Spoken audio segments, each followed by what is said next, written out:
Hey, welcome. We got Lon from Green Bay Trophy Fishing today in the studio, and we're going to talk a little bit about some tips and techniques how to catch more fish. Hey, Lon. How you doing? You know what? I've said this over and over. People are probably sick and tired of me saying it, but little things make a big difference. Yeah. And I'm not a big troller anymore, but you certainly do a lot trolling up on the Green Bay system. Why don't you tell us a few things of how to fine-tune our trolling techniques? Yeah, great point. You know, I'm 50-50. You know, I still got to throw the planer boards on and locate fish. Right. Green Bay's huge. Sometimes these fish move. It is big water. I mean, these fish move. I wish they all could stay stacked up, but they don't. Sometimes you got to do some open water trolling. So that's when we pull out the planer board rods and trolling rods and get after it. So, you know, I like a telescoping rod because, you know, us guys now with your Warrior or my Ranger boat, you've got rod lockers. So you got to be able to store them rods. So a nice planer board, telescoping rod is kind of where we're at. I'm kind of a Shimano fan. They just put out a really good product. Yeah, they do make good products. And it's you know, especially for commercial use. You know, so I like this 8'6" planer board rod. So some of the tips and techniques I like to get into, you know, once you extend your rod, a lot of guys like to run a leader. On Green Bay, you want a leader with a two-way swivel, like a 6-foot or a 5-foot leader, a fluorocarbon. It works really well. So 10 pound, 12 pound? 10 pounds, so that's real good.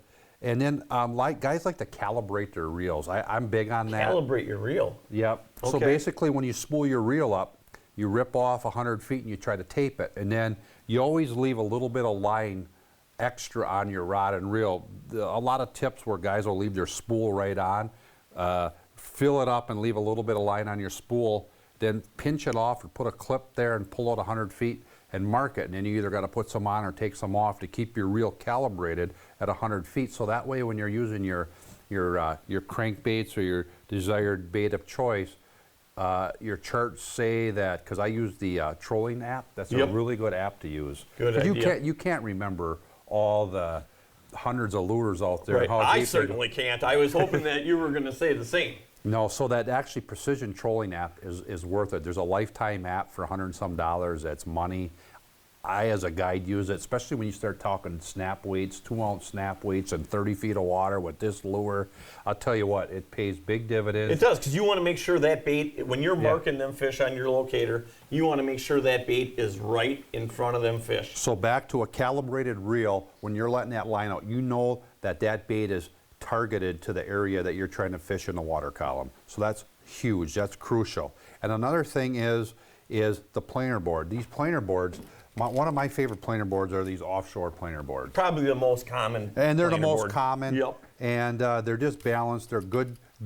And a couple things I like to do too is get the updated OR19 clip. They come standard with these red clips on their front or back, but if you ever get a big fish, big waves, big water, they'll pop off and you'll be chasing your boards. And you tell everybody at home, once you change the clips or what you have into an average board, you know, $50. You got $50, and then all of a sudden you get the tattletale system. You're almost into $60, $70 $80. Right, so you don't want to lose the board. Plus the hassle of going board back and trying to find it right. And another tip, actually, you did teach me this tip, is when there's rough water, you want to put your flag down. That's a big one right there. Because, you know, there's times when your flag is up and you got 3 or 4 boards out to the side, Larry, and them lines are coming down. These lines will catch these flags when there's big swells, and that line rides underneath and you don't even know it, and behind your board your lines get tangled or crossed, and you're not going to catch fish because they're just spinning, and right, when so you that's reel them in, they're going to be in a big ball. Right, at least, you know, not your outside boards so much, but your inside boards always, when it's super rough, pull the flags Well, just down. Sunday alone I went out and we had a northeast gale, and I was out in 4-footers, 3.5, 4-footers, 4.5s.